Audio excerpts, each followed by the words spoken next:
साथियों, ग्राहम बेल जी सब खां आम इजाद टेलीफोन आहे जेका अॼुकल्ह हर हंधि इस्तेमाल थिए थी। उन जी अहमियत जो अंदाज़ो करणो हुजे त रुगो इहो ख़्याल करियो त जेकॾहिं टेलीफोन न हुजे हा त हाणोकी तहज़ीब कहिड़े माॻ ते हुजे हा। हिन महिनत ऐं सब्र जो पांध हथां न छॾियो ऐं दुनिया खे हिकु अहिड़ी काराइती इजाद अता कई जेका इजादनि जी तारीख़ में वॾी अहमियत रखे थी। साथियों, अलेक्जेंडर ग्राहम बेल 3 मार्च 1847 ईस्वी ते अंडबरा में पैदा थियो। संदसि ॾाॾे हिकु मोचीअ जी हैसियत सां पंहिंजे जीवन जी इब्तिदा कई हुई, पर आख़िरी ॾींहं में तक़रीरी फ़न जो उस्ताद मञियो वियो, जंहिं ॻाल्हाइण ऐं ॿोलीअ जो लहजो दुरुस्त करण लाइ पंहिंजो हिकु अलॻि तरीक़ो ईजाद कयो हो। ग्राहम बेल जो पीउ मिलविल बेल बि ॿोलीअ जो माहिर हो। ख़ासि तरह हिन गूंगन ऐं ॿोड़नि लाइ हिकु अमदो अंदाज़ ईजाद कयो हो। अलेक्जेंडर उन माहौल में अखि खोली हिन मौसीक़ी जो माहिर बणजण थे चाहियो, छो त संदसि कन निहायत हसास ऐं सरला हुआ। हिन ॿोड़नि ॿारनि लाइ बोस्टन में हिकु स्कूल खोलियो। गॾोगॾु खेसि बोस्टन यूनिवर्सिटी में बि पढ़ाइण जी नौकरी मिली वई। साथियों, इहो ई उहो ज़मानो हो जॾहिं ग्राहम बेल खे ॻाल्हाइण बाबति तजरबनि करण जो शौक़ु पैदा थियो। हुन हिकु अहिड़ो औज़ार ईजाद करणु पिए चाहियो जंहिंसां हिक ॿिए खां परे वेठल पाण में ॻाल्हाए सघनि। हिन पंहिंजे कमरे में तारनि जो ॼार विछाए छॾियो। संदसि मेज़ ते बेटियूं, आवाज़ पैदा करण जो सामान ऐं ॿियनि औज़ारनि जो ढेर मौजूद रहंदो हो। हू पंहिंजे इन शौक़ में एतिरी हद ताईं जुंबियल रहंदो हो जो घणो करे खेसि मानी खाइण जो बि होश न हूंदो हो ऐं केतिरियूं ई रातियूं सुम्हण बिना गुज़ारे छॾींदो हो। साथियों, एतिरी सख़्त महिनत जो नतीजो इहो निकितो त संदसि सिहत वरी ख़राब थी पई ऐं खेसि मुकमल आराम लाइ कैनेडा वञणो पियो। पर हू घणो वक़्तु ॿाहिरि न रहियो। वापसि वरंदे ई हिन पढ़ाइण समेत पुराणा तजर्बा वरी शुरू करे छॾिया। संदसि वॾे में वॾी ख़्वाहिश इहा हुई त गूंगन, ॿोड़नि ऐं मज़ूर ॿारनि खे कहिड़ी तरह बि इन क़ाबिल करे हू हिन दुनिया में ख़ुशि रही सघनि।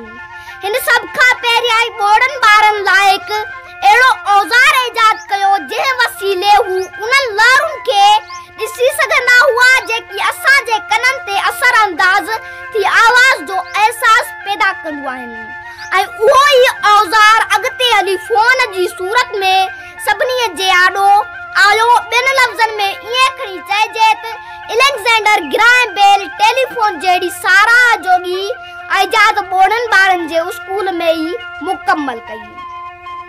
ज़ाहिर आहे त उन मक़सद लाइ हिनखे इंसानी कन जी अंदरूनी बनावट खे सम्झणु ज़रूरी हो।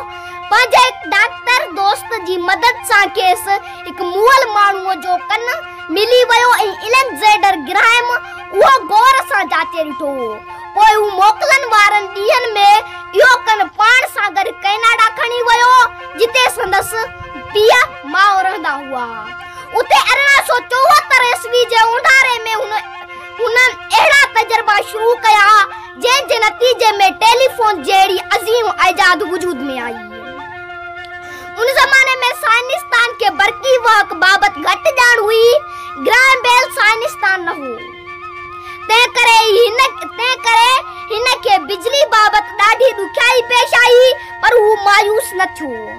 हुन हिकु लोही लिचकदार पतरी चकमक बरक़ी चकमक ऐं कुझु तारुनि जी मदद सां पंहिंजो मक़सद माणे वरितो। साथ सहकार लाइ बेल हिकु मिस्त्री खे पाण सां गॾु शामिल कयो जंहिंजो नालो थॉमस ई वाटसन हो। वाटसन खे बरक़ी वर्क बाबति चङी ख़ासी ॼाण हुई। अहिड़ी रीति ही बाहि वारी ॾाढी फ़ाइदेमंद साबित थी। घणो करे हू सॼी राति पंहिंजनि तजर्बनि में मसरूफ़ रहंदा हुआ। उन्हनि तजर्बनि करे हिन ॿारनि खे बि पढ़ाइण छॾे ॾिनो। हाणे खेसि माली मुश्किलातुनि सां मुंहुं ॾियणो पियो, छो त तजर्बनि ते काफ़ी ॾोकड़ ख़र्च थियणा हुआ। दोस्तनि खे समझायो त इहो कमु छॾे ऐं गुज़र सफ़र लाइ पाण पतोड़े, पर हू पंहिंजे हुन चाहियो पए त हिकु इंसान कंहिं बि तरीक़े सां तारुनि जी मदद सां ॿियनि इंसाननि सां ॻाल्हाए सघे। आख़िर कामयाबी पंहिंजी सोणी सूरत ॾेखारी।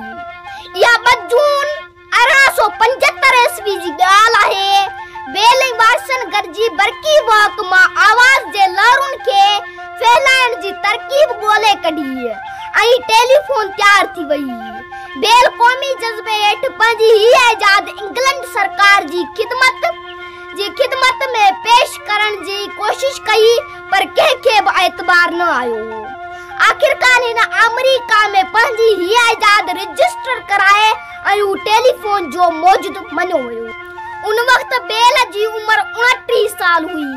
हुन जी इजाद अञा शुरूआती मरहलनि मां पई गुज़री ऐं कंहिंखे बि इहो ख्वाब ख़्याल में न हो त ईंदड़ वक़्त में इहा एतिरी तरक़ी करे वठंदी जो हिकु मुल्क खां ॿिए मुल्क जे माण्हुनि सां बि को कचहरी करे सघंदो।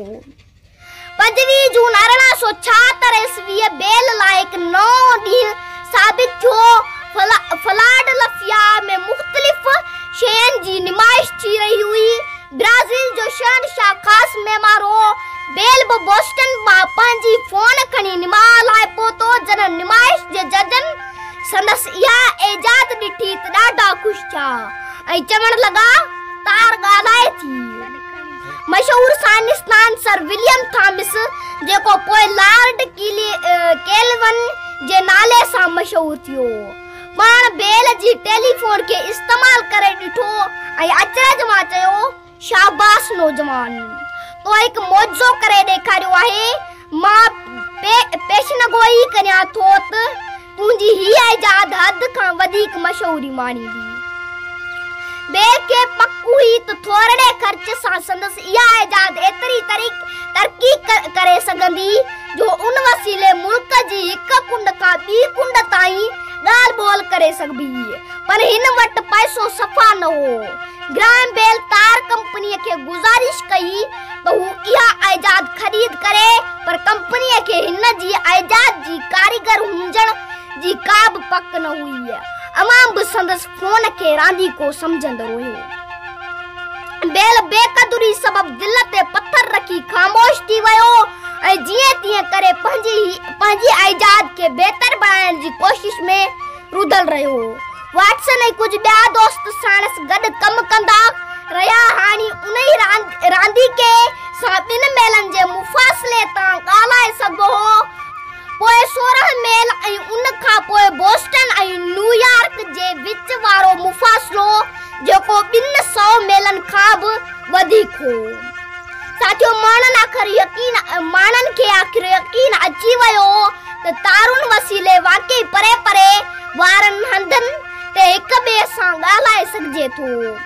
11 जुलाई 1877 ईस्वी ते बेल जी शादी थी। हू 1.5 साल ताईं पंहिंजी घरवारी सां गॾु मुल्क खां ॿाहिरि रहियो। खेसि पक हुई त वापसीअ ते दौलत ऐं शहरत संदसि कदम चुमंदी, पर अफ़सोस इहे समूरा सपना साबिया पाए न सघिया। बेल जा केतिरा ई हासिद ऐं दुश्मन पैदा थी पिया। उन्हनि हिन थां केस कयो त बेल संदन इजाद चुराई आहे। बेल खे सख़्त परेशानी सां मुंहुं ॾियणो पियो। हू कर्ज़ी बणिजी वियो। सिहत धार ख़राब थी पियसि। केस डिघो थींदो वियो, पर आख़िर में फ़ैसिलो हिन जे हक़ में आयो। बेल जो ॿुढापो ॾाढे आराम सां गुज़रियो, छाकाणि मुल्क में ऐं माण्हू संदसि अज़मत खां बाख़बर बणिजी विया हुआ। हिन खे केतिरा तमगा, डिग्रियूं, इनाम ऐं अथाह प्यार ऐं इज़त हासिल थी। हिन जा मुजस्समा जोड़िया विया ऐं सभिनी उन ॻाल्हि जो एतराफ़ कयो त हिन पंहिंजी इजाद वसीले इंसान ज़ात जी वॾी ख़िदमत कई आहे। बेल रुगो उहो चवंदो हो, माण्हू हाणे इहे सभु शयूं मूंखे छो था ॾियनि? हिन उमिरि में मूंखे उन्हनि मां कहिड़ो फ़ाइदो रसी सघे थो? फ़ाइदो त तॾहिं थी हा जॾहिं आउं जवान हुयसि। साइंस सां संदसि दिलचस्पी साॻी रीत रहंदी आई। हाणे हू हिकु अमीर माण्हू थी वियो। हू हिन वटि मिल्कियत माण्हू थी वियो हो। हिन वटि मिल्कियत तमाम घणी हुई। हू पंहिंजो वक़्तु घणो करे लॻड़ उॾाड़ींदे गुज़ारींदो हो, छो त अहिड़ी रांदि सां हू हवा जी दाब ते तजुर्बा कंदो रहंदो हो। उहो ई ज़मानो हो जॾहिं राइट बायर ऐं कुझु ॿिया जाखोड़ी साइंसदान जहाज़ जोड़नि जे तजुर्बनि में मसरूफ़ हुआ। ग्राहम बेल उन्हनि सभिनी सां ख़त किताबत कंदो हो ऐं पंहिंजे नतीजनि खां खेनि बाख़बर रखंदो हो। हू आम तौर राति जो 3 वॻे ताईं कमु कंदो हो, पोइ कुझु देर लाइ घुमण लाइ निकिरी पवंदो हो, तंहिंखां पोइ अची सुम्हंदो हो। बेल जे महिनतनि रंग लातो। हू हद खां वधीक महिनती ऐं मुस्तक़िल मिज़ाज इंसान हो। खेसि माज़ीअ सां का दिलचस्पी न हुई। हू मुस्तक़बिल जो शीदाई हो। जॾहिं जिस्मानी ताक़त जवाब ॾेई छॾियसि त हू सुम्ही या लेटी कम जूं ॻाल्हियूं लिखंदो रहंदो हो, एसिताईं जो हयाती वारो आख़िरी सिज अची पहुतो। उन ई ॾींहुं हिन कुझु लिखण पियो घुरियो, पर संदसि घरवारी खेसि मिंथ कंदे चयो, तकड़ि न कर, न मां इहो करण ते मजबूर आहियां। बेल झीणाई मां जवाब ॾींदे वधीक चयो, तमामु थोरो कमु थियो आहे, घणो अञा बाक़ी आहे।